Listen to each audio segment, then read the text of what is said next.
Hey everybody, Coach here. So glad you chose to spend a few minutes with me here today.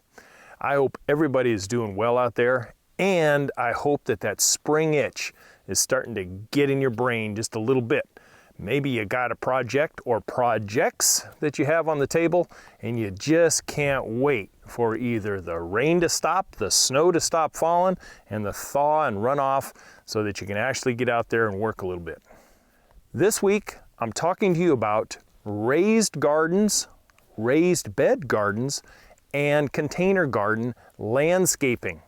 And I'm not speaking to just a raised veggie bed and a couple of pots in the corner on the patio. I am talking a totally bigger concept than that.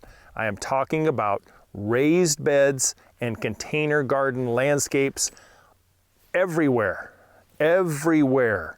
A new and popular trend that is coming along, and I want to share that with you today. You know, as our residential yards from developments in towns and etc., our yards are getting smaller and smaller and smaller. When I was a boy, I grew up on 2.5 acres in the Hayward Hills of Northern California. That was my yard.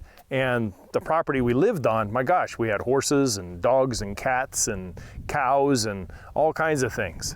Now, an ever-present and rapidly coming on the scene in the landscape world is, because we have smaller yards, we still have the wants and needs of yesterday and yesteryear. We want to have those vegetable beds, yet we still need to do it in the spaces that we're given. We have such busy lives, busy careers, kids, etc. We need to have that lower maintenance element in our landscape that frees us up and allows us to do lots of other things, like, you know, all day kids sports on a Saturday. You ever been there? I have. And this way you don't have lawns to mow and a lot of bushes to trim, and you've been able to put in things that are directly related to sustainable landscapes, color and accent places, and then weaving in other ambiance elements into this unique type of landscape for you to enjoy on a full-time basis that is just slightly out of the norm. So, if you got a few minutes, I'm glad you're here with me. I will be right back. Maestro, take it away.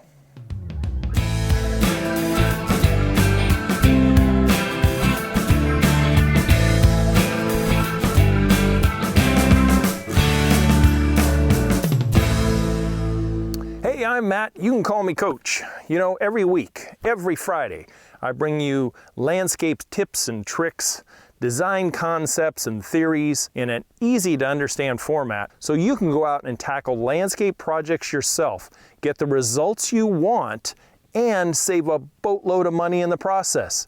Hey, you know, after a 20+ year career in the green industry as a landscape designer, contractor and builder, retail nursery manager, and college educated in ornamental horticulture, I find that I am very experienced, and I want to impart some of that knowledge and experience on you, the new self-reliant homeowner of today.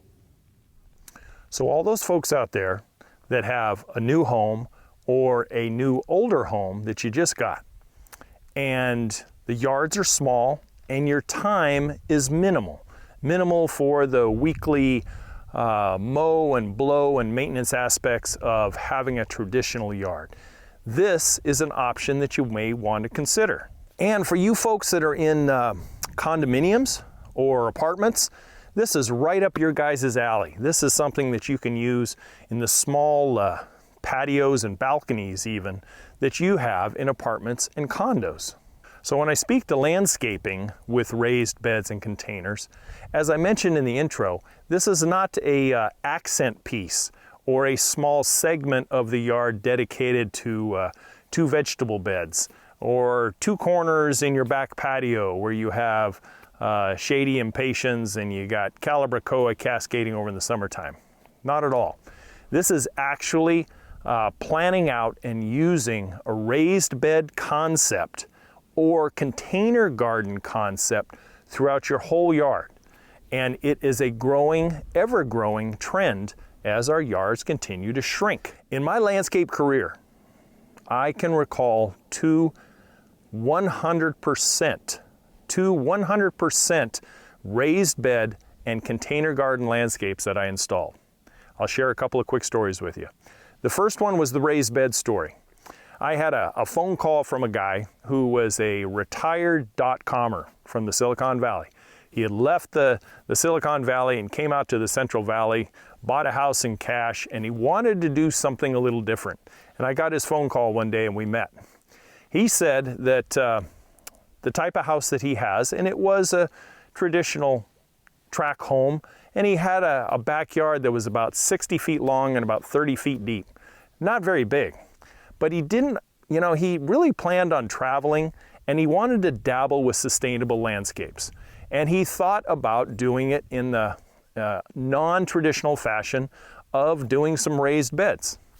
So we got to talking, and I did a design for him and came up with raised beds in the corners and across the back fence and around the back patio and containers on the patio and around the side of the house.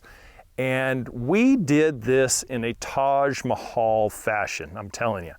We ended up with corner beds that were stacked on corner beds. We ended up with fence line beds and raised beds right at the patio edge. We had a pondless waterfall system. We had low voltage lighting. We had a big patio and walkway that went around to the front yard. We had drainage. We had everything, literally the Taj Mahal. This job, in the end, cost about $86,000. But when I tell you, we're talking about masonry work, we're talking about ledge stone veneers, we're talking about irrigation and drainage, big patio pours, walkways, lighting, water features, shade arbor over the patio. It was pretty darn nice. And when we had it all done, he had all the sustainables that he wanted. We had blueberries, genetic dwarf fruit trees, espaliered fruit trees against the back fence on powder-coated wire lattice. It was one of those projects that I knew there was probably only going to be one in my career, because back in 2004, it wasn't in vogue yet. This guy was thinking light years ahead, and now that he was a whopping 38 and retired, he wanted to do some other things in life, but he really wanted to expose his family to sustainable landscape. So in addition to the fruit trees, we had blueberries and vegetables. We rotated annuals in and out of the container beds. Everything that he did surrounded something where he could take his two young children out and expose them to plant, grow, and harvest type of lifestyle. It was very unique at the time, and I'm still very proud of that project. The other one that I did was a polar opposite. It was a container garden backyard for a lady. Now, we did some landscaping in the front, but it was basically gravel and drip system with a connecting walkway, and there was a couple of mature liquid amber trees and nothing else. But the focus of the whole landscape project was in the backyard. This lady was about 64 years old, and she was set to retire in just a few months. Now, she had some dollars with her, and she knew exactly what she wanted to do. She wanted to travel, and she wanted to travel a lot. She had plans in just a couple of weeks after I was going to finish.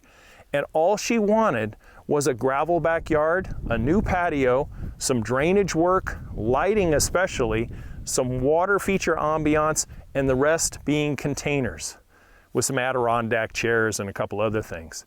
And as soon as we were done with that job, boom, she was gone. She bounced and she headed to Australia and New Zealand. She was gone for 6 months.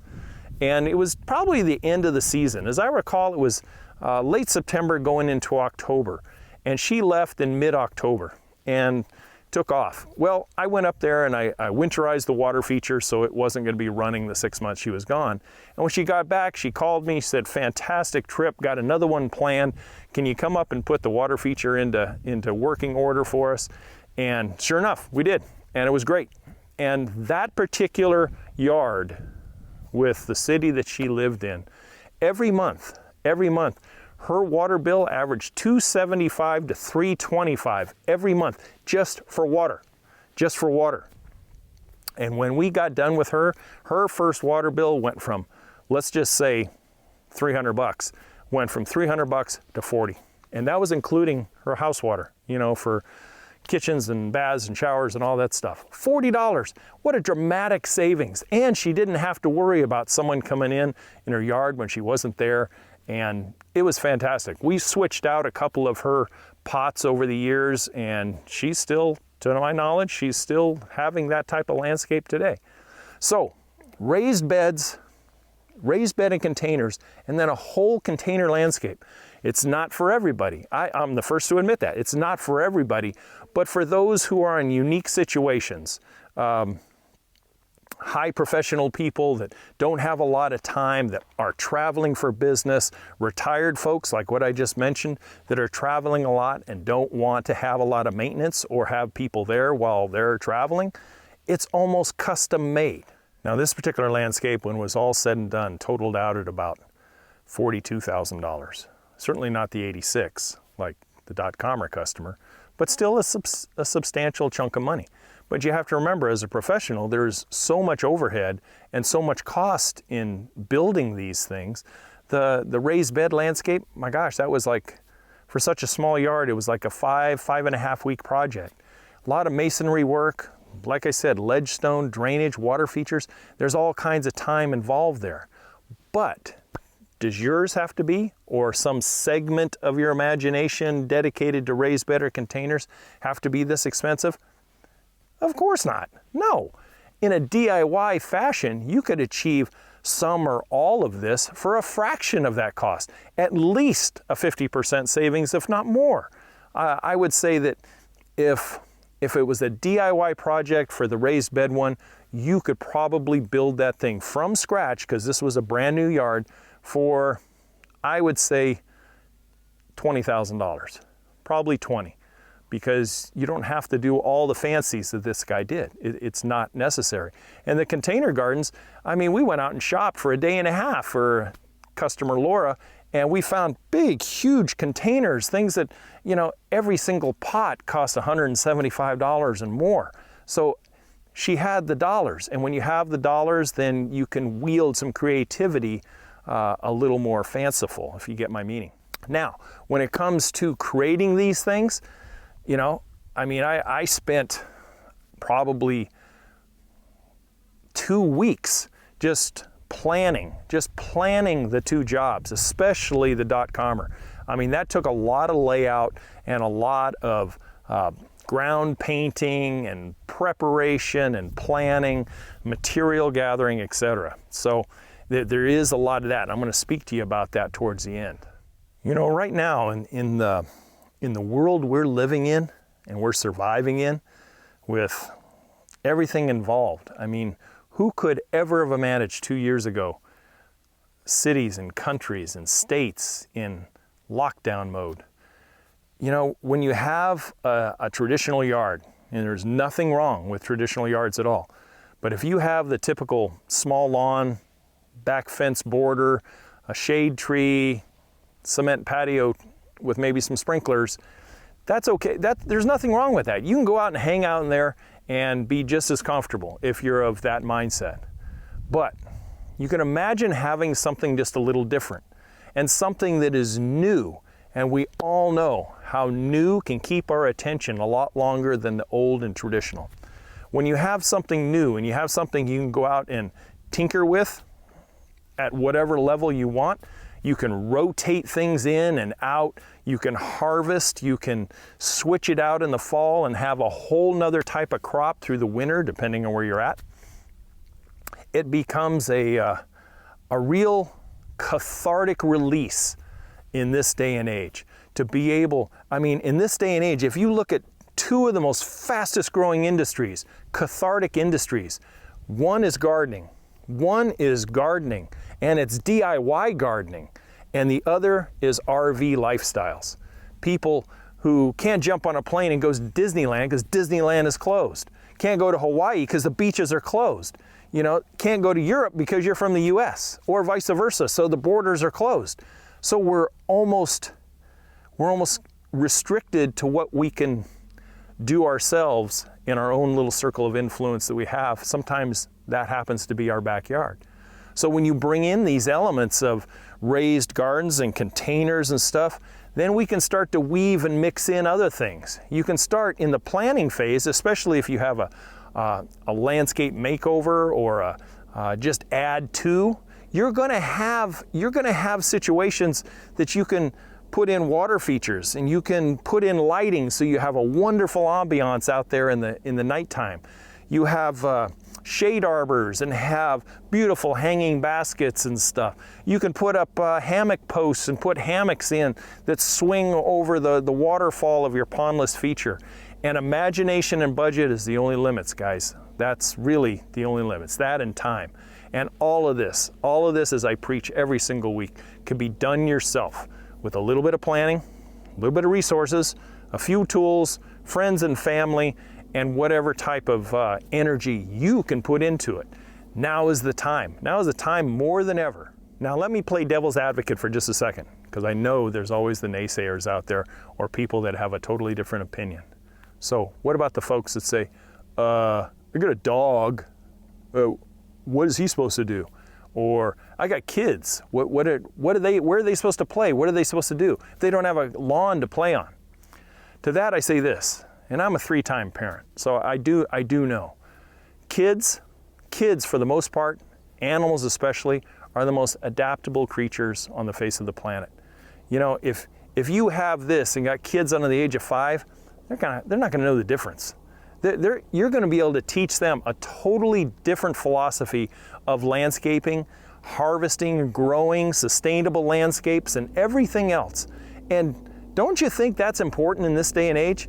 More than doing this on the living room couch, you know, or playing Nintendo and, you know, I don't know. I'll keep my opinions to myself on that. All I'm saying is there are other ways. And this particular type of landscape theme is becoming more and more important.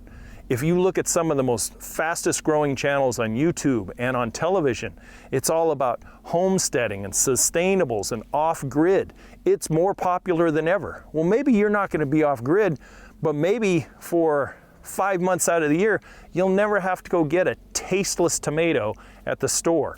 Maybe you can make your own bruschetta because you've grown your own garlic, your own tomatoes, your own cilantro, your own basil, whatever, however you make it.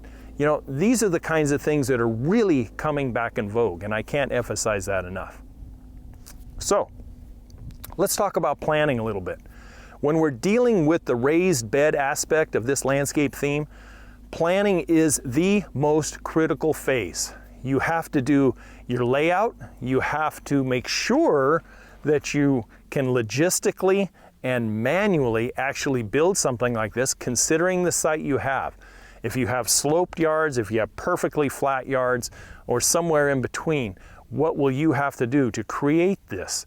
Sometimes you might want to consult with a pro for a couple hours. Pay him a couple $100 and say, this is what I want to do. I am 100% planning on doing this myself, but what professional advice could you give me? And find out, see what they give you. Then start doing your resourcing and shopping, see what is out there as far as materials that really trips your trigger. You know, you can make a corner bed in your landscape out of stacked lumber and put it together in boxes and have a tiered one up in the back, and you could call it good if you want to do that. Or you could really expand your mind just a little bit and go big or go home. And that's where I'm trying to impress upon you here today. So one thing about raised beds that I really want to bring home to you today is in the planning phase, especially if you live in a hilly area or a perfectly flat area, and you have either a heck of a lot of slope you got to deal with, or you've got no slope. Drainage is going to be extremely important for raised bed and container type gardens.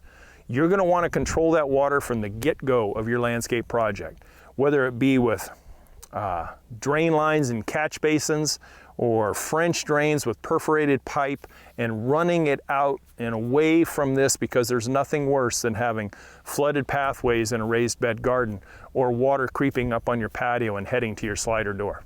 So drainage and all underground work is extremely important. The other thing is plan out your irrigation. You got raised beds, you're gonna have to stub that up during the creation of where those beds are gonna be.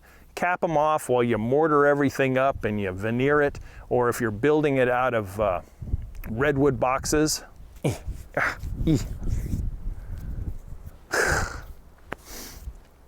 Just make sure you stub it up and then have decent, a decent number of valves to service the area correctly, and you will be good. Good.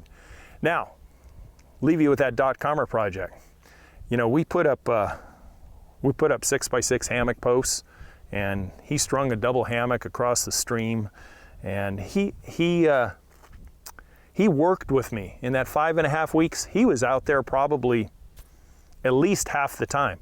And he was helping me pick out ledge stone and doing all. He was very much hands-on, very, very fun to work with. I would love to bring you pictures of that project because I think you'd be impressed. But that's so long ago, and I've lost touch with him, honestly.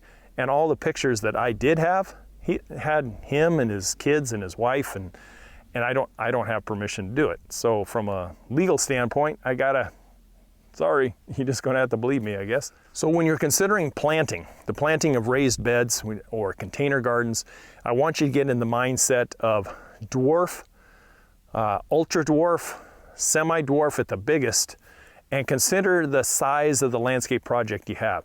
You don't wanna have 5-foot tall ceramic urns if you have a real small yard. It's going to look a little out of scale. So make sure you scale not only your plant material, but your containers as well.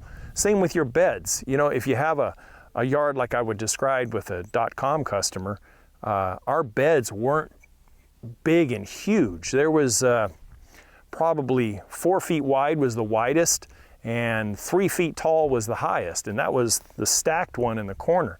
Everything else was like 18 inches. The other thing is I amended the soil underneath each bed before we started mortaring cinder block in place, so that some of the fruit trees and berries, they could penetrate down into the soil if they had to. But 24, 30 inches of soil is generally enough for most dwarf stuff. And on your container stuff, consider containers big enough that can handle maybe small evergreens, Japanese maples, especially perennial color and certainly annual color to really give it a kick of color out there. You can even mix in colors and stuff on corners of your raised beds to really make it a beautiful place.